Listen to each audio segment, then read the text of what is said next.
The complete works of Swami Vivekananda, the work before us, lecture delivered by Swami Vivekananda at the Triplicane Literary Society, Madras, Part 2.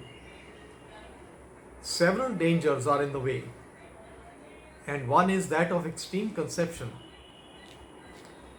that we are the people in the world. With all my love for India and with all my patriotism and veneration for the ancients, I cannot but think that we have to learn many things from other nations. We must be always ready to sit at the feet of all. For mark you, every one can teach us great lessons. Says our great lawgiver Manu, receive some good knowledge even from the lowest born.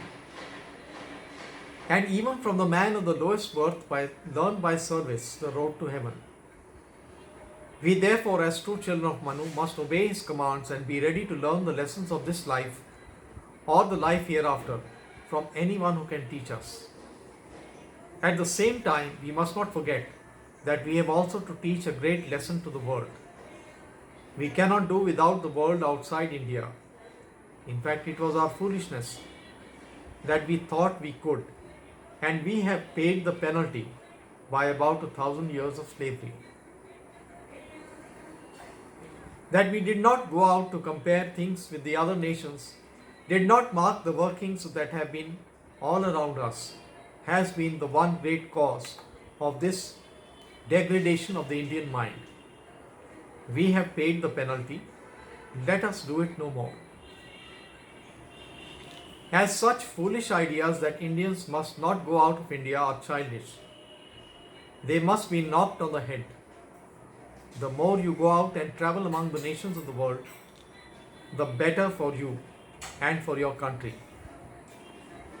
If you had done that for hundreds of years past, you would not have been here today at the feet of every nation that wants to rule India. The first manifest aspect of life is expansion. You must expand if you want to live. The moment you have ceased to expand, death is upon you, danger is ahead.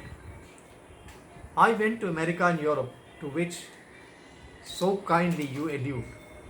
I have to, because that is the first sign of revival of national life, expansion. This reviving national life, expanding inside, threw me off, and thousands will be thrown off in that way. Mark my words, it has got to come if this nation lives at all. This question, therefore, is the greatest of the signs of the revival of national life. And through this expansion of our quota of offering to the general mass of human knowledge, our contribution to the general upheaval of the world is going out to the external world. Again, this is not a new thing.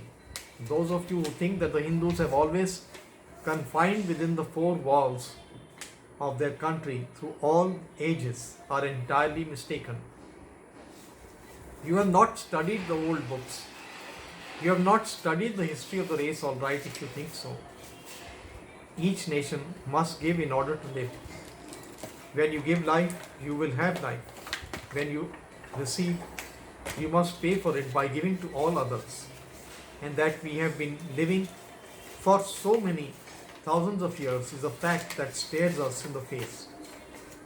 And the solution that remains is that we have been always giving to the outside world. Whatever the ignorant may think, but the gift of India is the gift of religion and philosophy, and wisdom and spirituality. And religion does not want cohorts to march before its path and clear its way. Wisdom and philosophy do not want to be carried on floods of blood. Wisdom and philosophy do not march upon bleeding human bodies.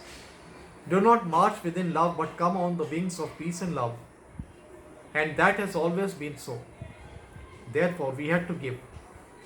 I was asked by a young lady in London, "What have you Hindus done? You have never even conquered a single nation." That is true from the point of view of the Englishman, the brave, the heroic, the Kshatriya. Conquest is the greatest glory that one man can have over another. That is true from his viewpoint, but from ours it is quite the opposite. If I ask myself what has been the cause of India's greatness, I answer because we have never conquered. That is our glory.